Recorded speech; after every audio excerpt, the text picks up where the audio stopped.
नमस्कार दोस्तों, मैं पंकज विश्वकर्मा अपने YouTube channel science by Pankaj Vishwakarma पर आप लोगों का स्वागत करता हूं।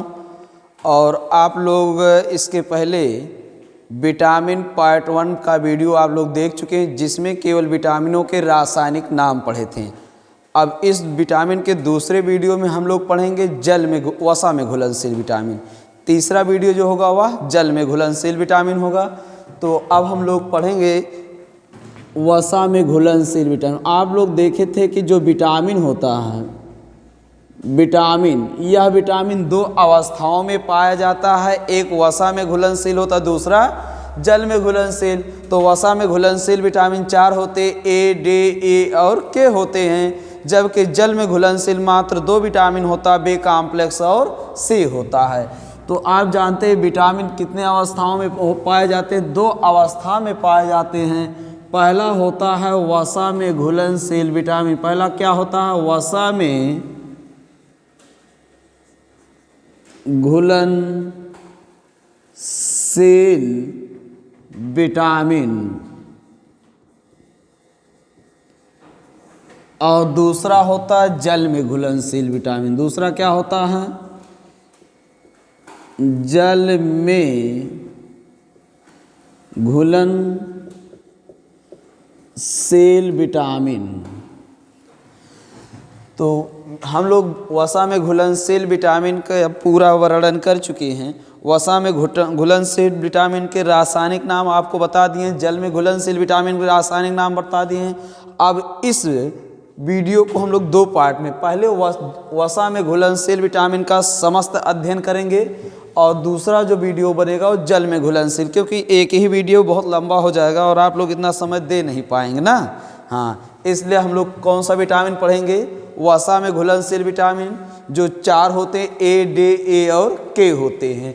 तो विटामिनों हमने आपको पहले ही वीडियो में बताया है कि कोई भी टॉपिक पढ़ेंगे उसका विराट अध्ययन करेंगे और इस अंदाज में पढ़ेंगे कि क्वेश्चन कैसे पूछे जाते थे और क्वेश्चन अब कैसे पूछे जा रहे हैं, फिर फ्यूचर में कैसे पूछे जाएंगे। हमेशा इस अंदाज में पढ़ेंगे। तो चलिए, अब विटामिन को आप लोग अभी देखेंगे तो आप लोग को खुद पता हो जाएगा। वास्तव में हम लोग तीनों काल के अनुसार पढ़ रहे हैं, भूत भविष्य वर्तमान तीनों काल के अनुसार पढ़ रहे हैं। तो ध्यान से देखिए क्या क्या पढ़ेंगे।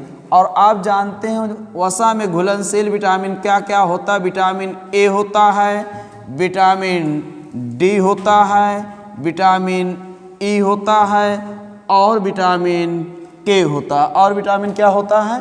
के होता है। तो आपने देखा ए, डी, ई और के, ये 4 विटामिन होते हैं। कितने विटामिन होते हैं? 4 विटामिन होते हैं। कितने विटामिन होते हैं? ए, डी, ई और के, 4 विटामिन होते हैं। ठीक है, तो क्या क्या पढ़ेंगे हम लोग? कितने विटामिन पढ़ेंगे? 4, ए, डी, ई और के। और इन चारों में हम लोग पढ़ेंगे क्या क्या पढ़ेंगे? चारों हम लोग पढ़ेंगे रासायनिक नाम। एक बार हमने ट्रिक के साथ रासायनिक नाम आपको बता दिया है। रासायनिक नाम पढ़ेंगे और क्या पढ़ेंगे? इनका, इन चारों का पढ़ेंगे खोज पढ़ेंगे और क्या पढ़ेंगे? संग्रह पढ़ेंगे। क्या पढ़ेंगे? संग्रह पढ़ेंगे और क्या पढ़ेंगे? अवशोषण पढ़ेंगे। क्या पढ़ेंगे?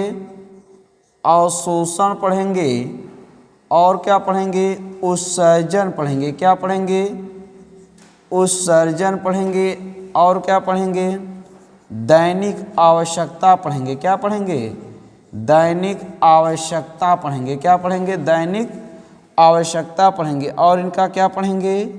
कार्य पढ़ेंगे। कार्य के साथ साथ क्या पढ़ेंगे? कमी पढ़ेंगे। क्या पढ़ेंगे? इनका कमी। और कमी के साथ साथ क्या पढ़ा जाएगा? स्रोत पढ़ा जाएगा। क्या पढ़ा जाएगा? स्रोत पढ़ा जाएगा। ठीक, तो हम लोग पढ़ें कि विटामिन ए का रासायनिक नाम, खोज, संग्रह, अवशोषण, उत्सर्जन, दैनिक आवश्यकता, कार्य, कमी और क्या पढ़ेंगे? स्रोत पढ़ेंगे। क्या पढ़ेंगे? स्रोत पढ़ेंगे। ठीक, रासायनिक नाम खोज, संग्रह, अवशोषण, उत्सर्जन, दैनिक आवश्यकता, कार्य, कमी और यहाँ तक क्या पढ़ेंगे, स्रोत पढ़ेंगे। तो विटामिन ए का रासायनिक नाम हमने आपको ट्रिक बताया था, रेखा, कैटरीना, टोनी, नयन। विटामिन ए का रासायनिक नाम क्या है, रेटिनॉल। रेखा मतलब क्या होगा, रेटिनॉल होगा। क्या नाम होगा, रेटिनॉल। और इनके खोज का श्रेय किसे जाएगा, मैकोलम को। किसे गया, मैकोलम को। अगर पूछा जाए विटामिन ए का खोज किसने किया है, मैकोलम किए हैं। और विटामिन ए का जो संग्रह होता है, ये संग्रह इनका कहाँ होता है, यकृत में, अर्थात लीवर में। कहाँ होता है, लीवर में होता है। और जो अवशोषण होता है, इनका अवशोषण पित्तरस, किसके, पित्तरस और वसा के उपस्थित में, पित्तरस और वसा के उपस्थित में, वसा के उपस्थित में इनका अवशोषण छोटी आंत में होता है। कहाँ होता है, छोटी आंत में होता है। तो हम लोग जाने विटामिन ए का अवशोषण पित्तरस और वसा के उपस्थित में इनका अवशोषण कहाँ होता है, छोटी आंत में होता है। इनका जो उत्सर्जन होता है, उत्सर्जन कैसे होता है, मल के द्वारा। कैसे होता है, मल के द्वारा। दैनिक आवश्यकता, एक वयस्क स्त्री पुरुष को अपने आहार से प्रतिदिन कितना विटामिन ए लेना चाहिए, 600 माइक्रोग्राम प्रतिदिन लेना चाहिए। कितना लेना चाहिए, 600 माइक्रोग्राम प्रतिदिन लेना चाहिए। इनका मुख्य कार्य क्या होता है, इनका मुख्य कार्य आपको हमने बताया, वसा में घुलनशील विटामिन में, वसा में घुलनशील विटामिन हमने बताया विटामिन ए का रासायनिक नाम रेटिनॉल। इनका खोज किसने किया, मैकोलम के। इनका संग्रह कहाँ होता है, यकृत में होता है।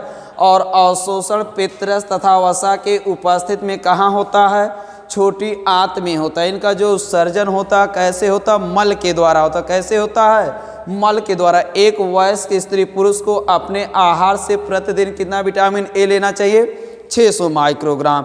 ध्यान से देखिए, क्वेश्चन को पढ़ने का अंदाज अगर आप लोग को पता हो गया तो आप लोग सारी बातों को समझ जाएंगे। ठीक है, जैसे विटामिन ए है। अब हमने आज को इस वीडियो में आपको क्या बताएंगे, विटामिन के पार्ट 1 में रासायनिक नाम बताएं, पार्ट 2 में हम लोग वसा में घुलनशील विटामिन पढ़ेंगे, पार्ट 3 में हम लोग जल में घुलनशील विटामिन पढ़ेंगे। ठीक, तो आपने पार्ट 1 में आप वसा में घुलनशील विटामिन देख रहे हैं, तो हम 4 विटामिन का अध्ययन करेंगे। किस किस का अध्ययन करेंगे, ए का, डी का, ए का और के का। जल में घुलनशील विटामिन का अध्ययन तीसरे वीडियो में किया जाएगा। ठीक, तो हम लोग देखें ए, जैसे मान लीजिए सेंटेंस की, जैसे सीटेट में क्वेश्चन पूछने का अंदाज अलग होता है। लंबा लंबा पैराग्राफ दे देता, पूछ लेता किस विटामिन की कमी है, किसकी अधिकता है। तो कितना भी सेंटेंस लंबा हो छोटा, उसको पढ़िए। आंख दीदा कौनो प्रॉब्लम तो कौन सा विटामिन ए, मतलब आंख से संबंधित जिक्र किया गया तो कौन सा विटामिन ए। और हड्डी से कोई बात समस्या का समाधान, हड्डी गुड्डी कौनो प्रॉब्लम तो कौन विटामिन डी। जनन और सुंदरता से कोई समस्या तो कौन विटामिन ई। रक्त से संबंधित कोई समस्या तो विटामिन के।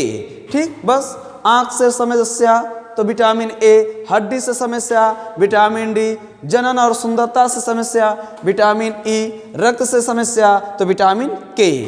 ठीक, अब हम लोग जान गए दैनिक आवश्यकता। एक वयस्क स्त्री पुरुष को अपने आहार से 600 माइक्रोग्राम प्रतिदिन विटामिन ए लेना चाहिए।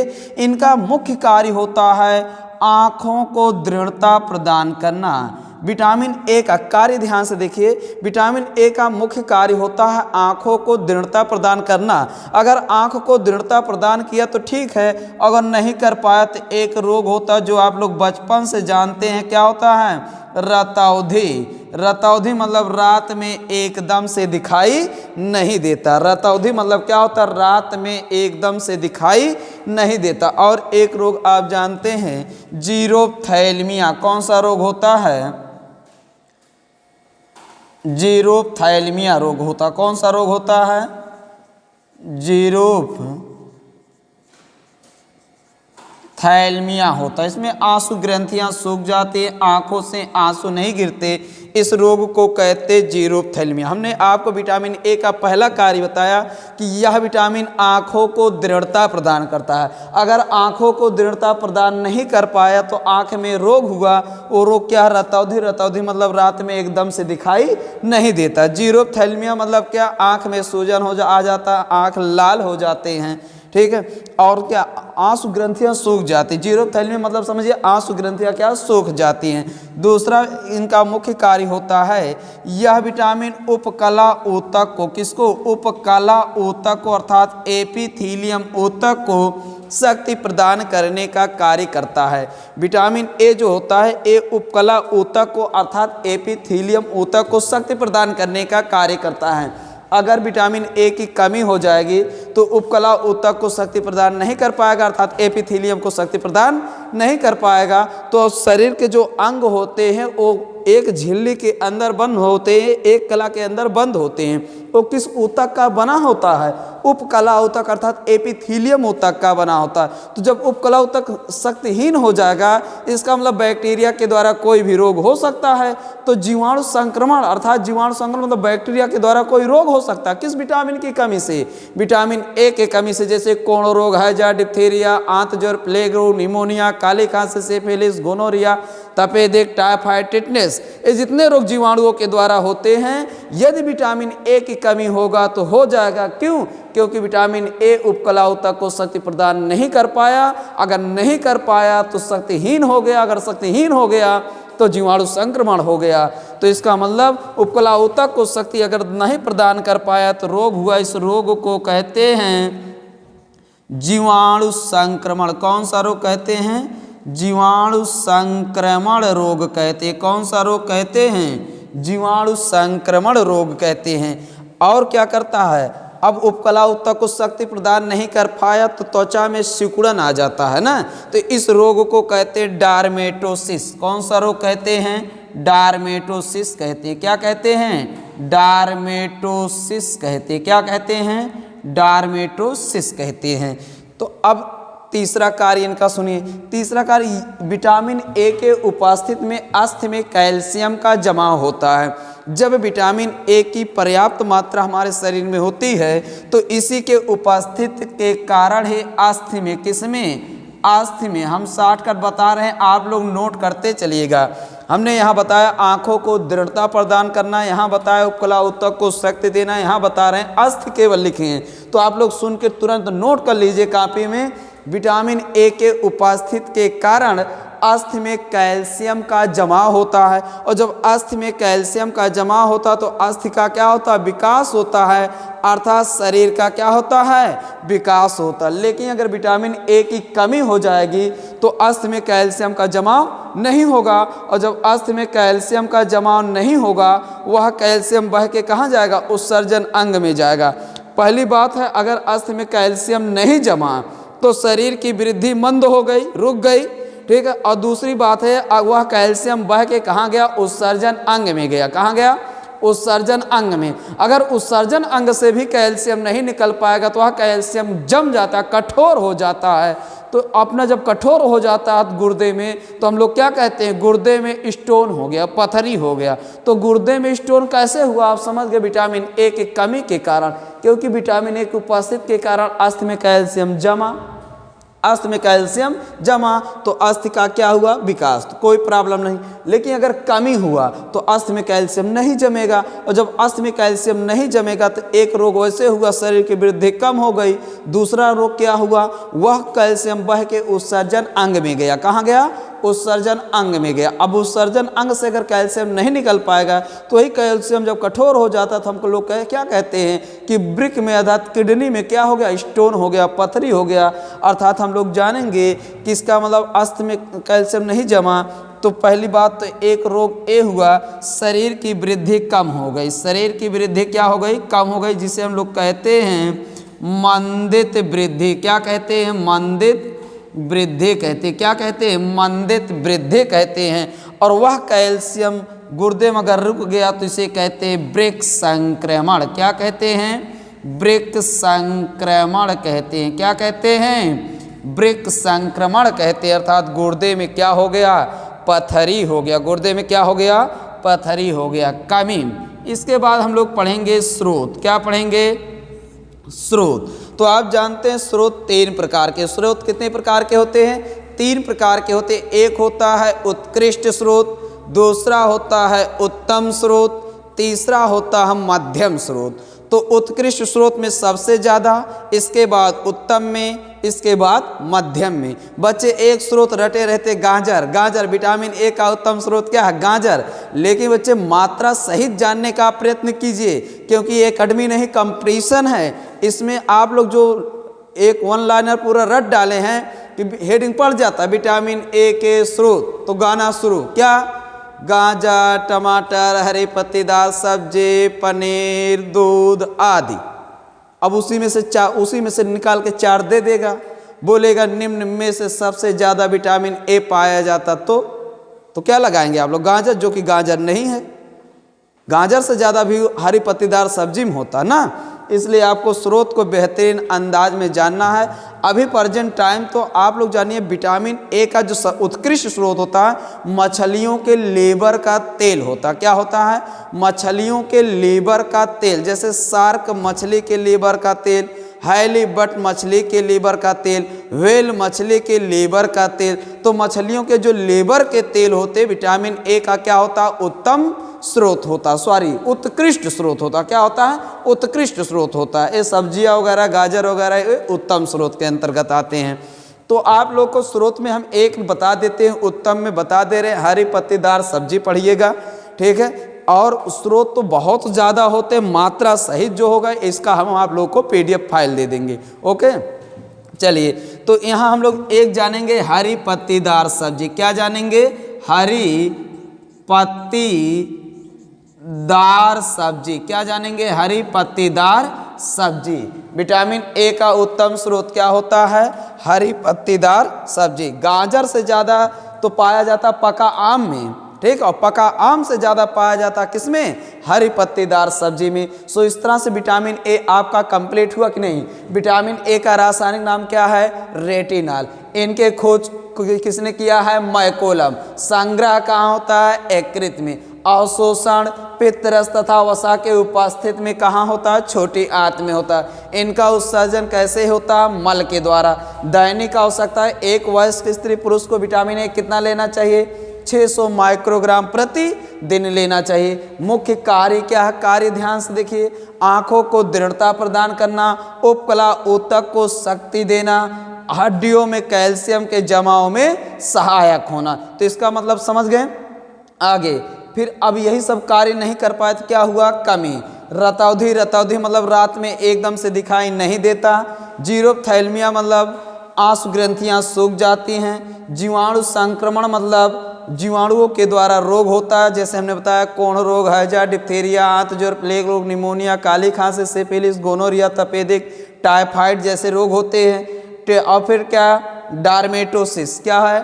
डार्मेटोसिस। डार्मेटोसिस में हमने बताया त्वचा में क्या आ जाता है? सिकुड़न आ जाता है। इस रोग को क्या कहते हैं? डार्मेटोसिस कहते हैं। मंदित वृद्धि, शरीर की वृद्धि क्या हो जाती है? रुक जाती है। वृक्क संक्रमण अर्थात किडनी में क्या हो जाता है? स्टोन हो जाता है, पथरी होने लगता है। एक किस विटामिन की कमी से? विटामिन ए के कमी से। और हमने स्रोत बताया, स्रोत 3 प्रकार के होते हैं, उत्कृष्ट स्रोत, उत्तम स्रोत और मध्यम स्रोत होते हैं। उत्कृष्ट स्रोत जो होते हैं हमने बताया मछलियों के लीवर का तेल जो होता है विटामिन ए का उत्कृष्ट स्रोत होता है।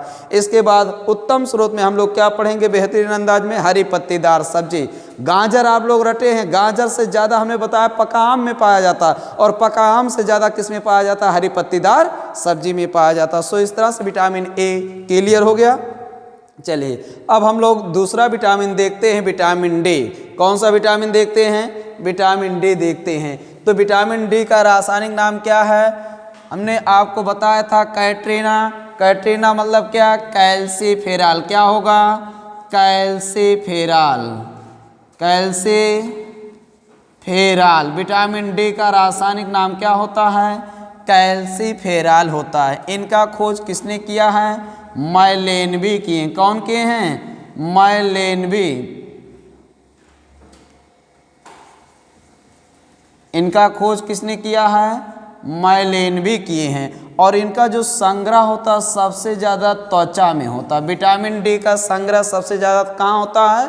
त्वचा में होता है। और इनका जो अवशोषण होगा वह पित्त, रस तथा वसा के उपस्थिति में कहाँ होगा? छोटी आंत में। वसा में घुलनशील चारों विटामिन का ए, डी, ई, के, इन चारों विटामिन का जो अवशोषण होगा पित्त, रस तथा वसा के उपस्थिति में कहाँ होगा? छोटी आंत में होगा। कहाँ होगा?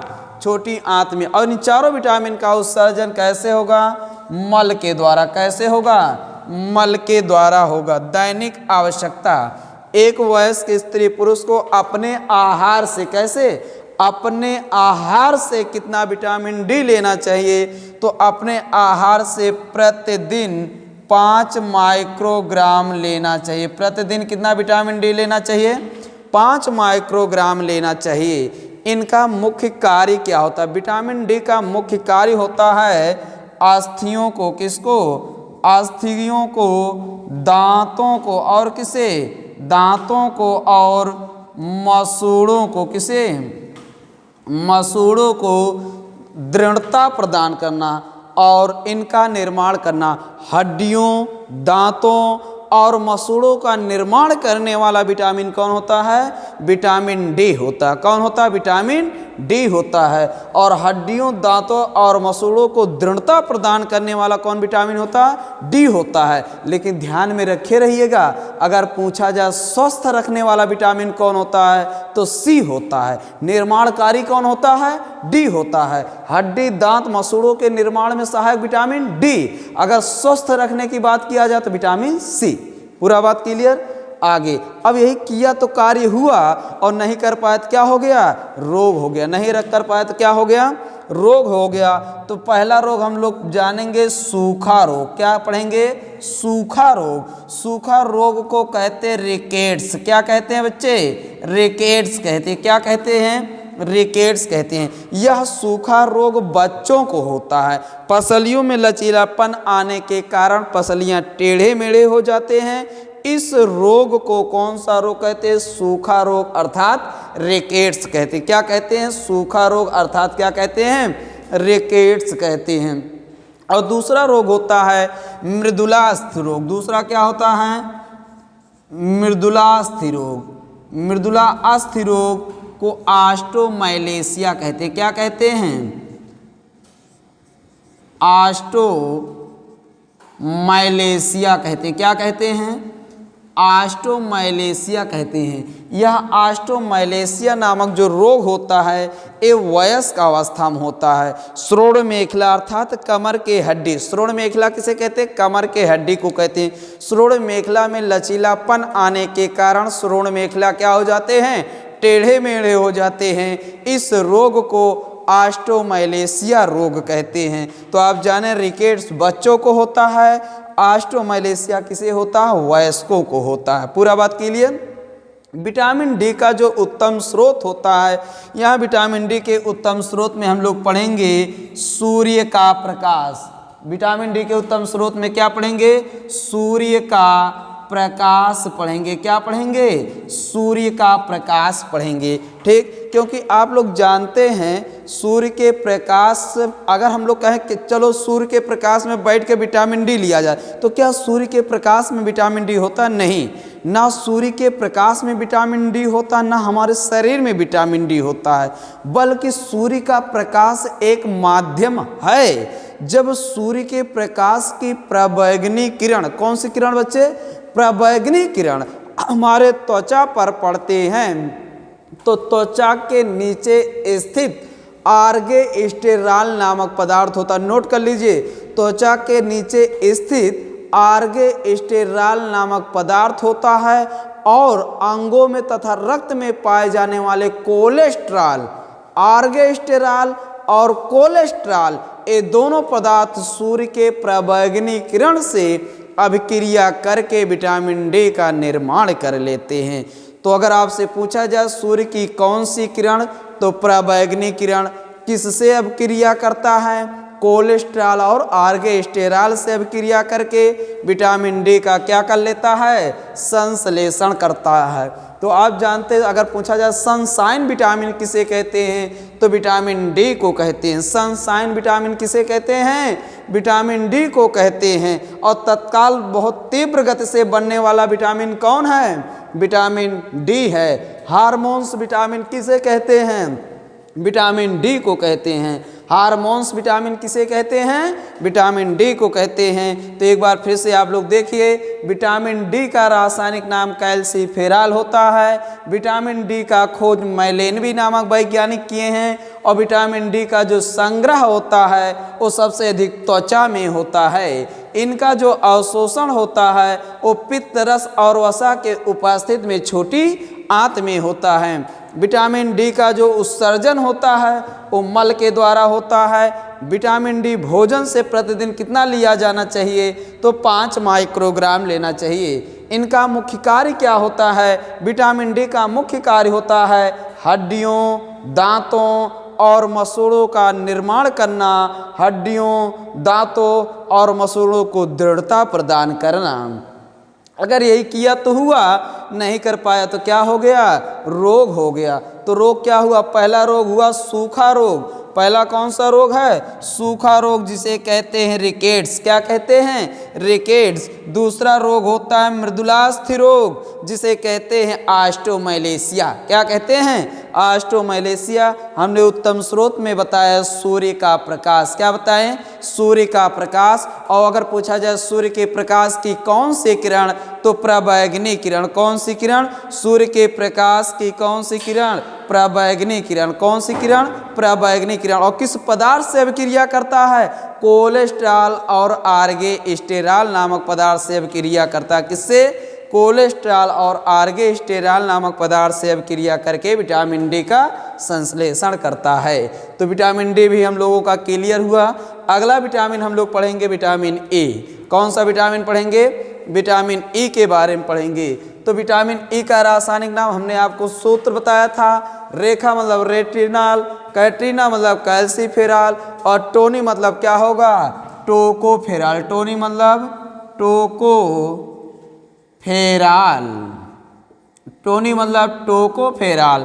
ठीक है। और विटामिन ई का रासायनिक नाम हम जानेंगे क्या, टोकोफेरॉल होता है। और इनके खोज का जो श्रेय गया है वो इवांस तथा बिशाप को गया। किसे गया है, इवांस तथा बिशाप नामक वैज्ञानिक को। इवांस तथा किसे, बिशाप नामक वैज्ञानिक को गया है।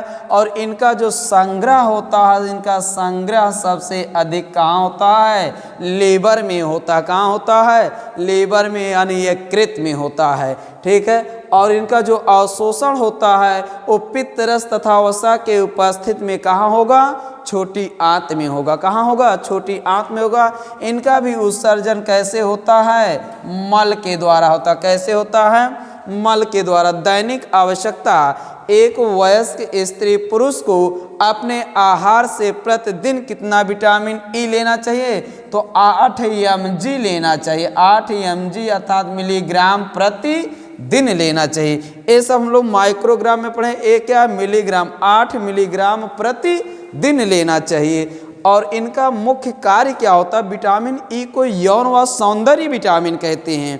ठीक है। क्योंकि ये यौन विटामिन इसलिए कहते हैं क्योंकि यह माँ के स्तनों में दूध की मात्रा को बढ़ाता है, बांझपन को दूर करता है, स्किन के लिए सहायक होता है, अर्थात जनन से संबंधित और स्किन सुंदरता से संबंधित कार्य करने वाला विटामिन कौन होता है, ई होता है। इसलिए इस विटामिन को यौन व सौंदर्य विटामिन कहते हैं। यौन व कौन सा विटामिन कहते हैं, सौंदर्य विटामिन कहते हैं। किस विटामिन को, विटामिन ई को। पूरा बात क्लियर। आगे, अब अगर यही किया तो हुआ, नहीं कर पाया तो क्या हो गया, कमी। क्या हो गया, कमी। तो कमी में हम लोग पहला कमी जानेंगे, बांझपन। क्या होगा, बांझपन, अर्थात व्यक्ति जन्म नहीं दे सकता है बच्चे का। तो इस यौन में अगर कमी हुआ तो बांझपन हुआ। और वही रक्त का सर्कुलेशन पे निर्भर होता है। अगर और नहीं कर पाया तो क्या मार गया? लकवा। लकवा तो आप जानते हैं लकवा को क्या कहते हैं? पैरालिसिस, फालिज मार गया। पैरालिसिस, क्या? पैरालिसिस। तो बांझपन और लकवा किस विटामिन की कमी से हुआ? विटामिन ई की कमी से। जनन से संबंधित किसी भी बात की कोई बात हो तो विटामिन ई। और उत्तम स्रोत में वनस्पति तेल, क्या पढ़ेंगे आप लोग? वनस्पति तेल। एक एक हम बता दे रहे हैं, स्रोत वाला पीडीएफ फाइल आप लोग के पास पहुंचेगा। वनस्पति तेल क्या होगा? वनस्पति तेल। तो आपने देखा विटामिन ई का खोज, विटामिन ई का रासायनिक नाम क्या होता है? टोकोफेराल होता है। खोज किसने किया है? इवांस तथा बिसाप किए हैं। इनका संग्रह सबसे अधिक लीवर में होता है, यकृत में होता है। इनका भी अवशोषण पित्तरस और वसा के उपस्थिति में छोटी आंत में होता है। इनका भी उत्सर्जन मल के द्वारा होता है। दैनिक आवश्यकता 8 मिलीग्राम प्रतिदिन लेना चाहिए। इनका मुख्य कार्य जनन और सुंदरता में सहायक होता है, इसलिए इसे यौन व सौंदर्य विटामिन कहते हैं। और यही सब कार्य नहीं कर पाया तो कमी हुआ, बांझपन और लकवा हुआ। और उत्तम स्रोत में हम लोग पढ़ेंगे वनस्पति तेल। सो इस तरह से विटामिन ई का भी वर्णन समाप्त हुआ। अगला विटामिन है विटामिन के। कौन सा विटामिन है? विटामिन के। तो विटामिन के आप जाने, विटामिन हमने आपको सूत्र क्या बताया था? रेखा मतलब रेटिनाल, कैट्रिना मतलब कैल्सीफेराल, टोनी मतलब टोकोफेराल, नयन मतलब नैप्थोक्विनोन। क्या बताया था? नैप्थोक्विनोन बताए थे। तो विटामिन के का रासायनिक नाम क्या होगा? नैप्थोक्विनोन होगा। और आप जानते इनके खोज का श्रेय किसे मिला है? डैम नामक वैज्ञानिक को। किसे मिला है? डैम। विटामिन के का खोज किसने किया है? डैम किए। कौन किया है? डैम किए हैं। और अगर आपसे पूछा जाए किस विटामिन का संग्रह नहीं होता है, तो विटामिन के का संग्रह नहीं होता, लेकिन होता है बहुत अल्प मात्रा में। तो जो बहुत अल्प मात्रा में होता भी है, अल्प मात्रा में होता भी है, वह अल्प मात्रा में इनका संग्रह कहाँ होता है? लीवर में होता है, यकृत में होता है। ठीक। अगर पूछा जाए नहीं होता तो बताएंगे के में, बहुत अल्प मात्रा में तो भी बताएंगे कहाँ? के में। इनका भी अवशोषण पित्तरस और वसा के उपस्थिति में कहाँ होता है? छोटी आंत में होता है। कहाँ होता है? छोटी आंत में होता है। इनका भी उत्सर्जन कैसे होता है? मल के द्वारा। कैसे होता है? मल के द्वारा होता है। और भोजन, इस दैनिक आवश्यकता मतलब विटामिन के प्रतिदिन कितना लेना चाहिए, इसका वर्णन अभी तक वैज्ञानिकों ने नहीं बताया। बस इतना बताए हैं कि हम लोग अगर संतुलित आहार ले रहे हैं तो उसी आहार से अर्थात उसी भोजन से विटामिन के की पूर्ति हो जाती है। कितना लेना चाहिए इसकी मात्रा का कोई उल्लेख नहीं किया गया है। इनका मुख्य कार्य क्या होता है? यह विटामिन लीवर में, कहाँ? लीवर में, यानी यकृत में प्रोथ्रोम्बिन, किसका? प्रोथ्रोम्बिन और फाइब्रिनोजन नामक प्रोटीन का संश्लेषण कर लेता है, अर्थात निर्माण कर लेता है, जो रक्त का थक्का जमाने में सहायक होता है। रक्त का थक्का जमाने में क्या होता है? सहायक होता। कौन सा विटामिन? के। कैसे होता है? आपने देखा कि यह विटामिन यकृत में प्रोथ्रोम्बिन और फाइब्रिनोजन नामक प्रोटीन का संश्लेषण कर लेता है, जो रक्त का थक्का जमाने में क्या होते हैं? सहायक होते हैं। अगर इसी का निर्माण नहीं हुआ अर्थात विटामिन के की कमी हुआ तो इसका मतलब रक्त का थक्का नहीं बनेगा। कमी में क्या होता है? रक्त का थक्का नहीं बनेगा, रक्त का थक्का नहीं बनेगा। और इसके उत्तम स्रोत का अगर वर्णन किया जाए तो चुकंदर क्या होता है? चुकंदर होता। क्या होता है? चुकंदर होता है। तो आपने देखा कि विटामिन के का जो रासायनिक नाम है वह क्या है? नैप्थोक्विनोन। खोज का श्रेय किसे गया? डैम को गया। इनका संग्रह नगण्य बराबर होता है, अर्थात जो अल्प मात्रा में होता भी वो कहाँ होता है? यकृत में होता है। इनका अवशोषण पितृशोषण के उपस्थिति में कहाँ होता है? छोटी आंत में होता है। इनका जो उत्सर्जन होता है कहाँ होता है? मल के द्वारा होता है। और दैनिक आवश्यकता, इनकी दैनिक आवश्यकता भोजन से हो जाता है। अगर हम लोग संतुलित आहार ले रहे हैं तो उसी संतुलित आहार से इनकी पूर्ति हो जाती है। अगला, इनका कार्य क्या है? यह विटामिन लीवर में अर्थात यकृत में प्रोथ्रोम्बिन और फाइब्रिनोजन नामक प्रोटीन का संश्लेषण कर लेता है, अर्थात निर्माण कर लेता है, जो रक्त का थक्का जमाने में सहायक होता है। ध्यान दीजिए, आपसे अगर पूछा जाए कि कौन सा प्रोटीन रक्त का थक्का जमाने में सहायक होता है तो प्रोथ्रोम्बिन और फाइब्रिनोजन। अगर आपसे पूछा जाए कौन सा विटामिन सहायक होता है तो विटामिन के। अगर आपसे पूछा जाए कौन सा तत्व रक्त का थक्का जमाने में सहायक होता है तो लिखिएगा पोटेशियम और कैल्शियम। अगर आपसे पूछा जाए किस रोग के होने पर रक्त का थक्का नहीं बनता तो हीमोफीलिया। किस रोग के होने पर रक्त का थक्का नहीं बनता? हीमोफीलिया। अगर आपसे पूछा जाए शरीर के अंदर रक्त का थक्का नहीं जमता किसके कारण तो हिपैरिन के कारण। ये पांचों बिंदु पर विशेष ध्यान दीजिएगा। ठीक, आगे कमी हुआ तो रक्त का थक्का नहीं बनेगा। उत्तम स्रोत में क्या? चुकंदर। सो हम लोग वसा में घुलनशील विटामिन का बेहतरीन वर्णन करके समाप्त किए। हम लोग रासायनिक नाम भी देखें, खोज, संग्रह, अवशोषण, उत्सर्जन, दैनिक आवश्यकता, कार्य, कमी और स्रोत भी एक एक देख लिए हैं। स्रोत बहुत विराट हम लोग पढ़ेंगे। स्रोत के बारे में हम लोग ये पढ़ेंगे किस भोज्य पदार्थ में कितना विटामिन ए होता है, ई होता है, डी होता है, के होता है, बी होता है, सी होता है। इस चीज़ को पढ़ लेने से यह स्पष्ट हो जाएगा कि जो बताता निम्न में से सबसे ज़्यादा किस में पाया जाता है तो हमारे लिए आसान हो जाएगा। तो आपको उसका PDF फाइल मिलेगा। ठीक, तो मौके प्रेजेंट टाइम आप लोग इतना पूरा आप लोग बेहतरीन अंदाज में पढ़ डालिएगा, चाहे स्क्रीनशॉट ले लीजिए या साथ हमारे नोट करते रहा करिए। Okay, thank you class. और दूसरा जो आप लोगों का क्लास रहेगा वह रहेगा जल में घुलनशील विटामिन। तो हमने बताया विटामिन के 3 पार्ट आपको मिलेंगे। पहला पार्ट रासायनिक नाम, दूसरा पार्ट आपको मिला वसा में घुलनशील विटामिन और तीसरा पार्ट जो मिलेगा वह जल में घुलनशील विटामिन मिलेगा। बेहतरीन अंदाज में बेहतरीन मैटर मिलेगा। Thank you class, good night, शुभ रात्रि।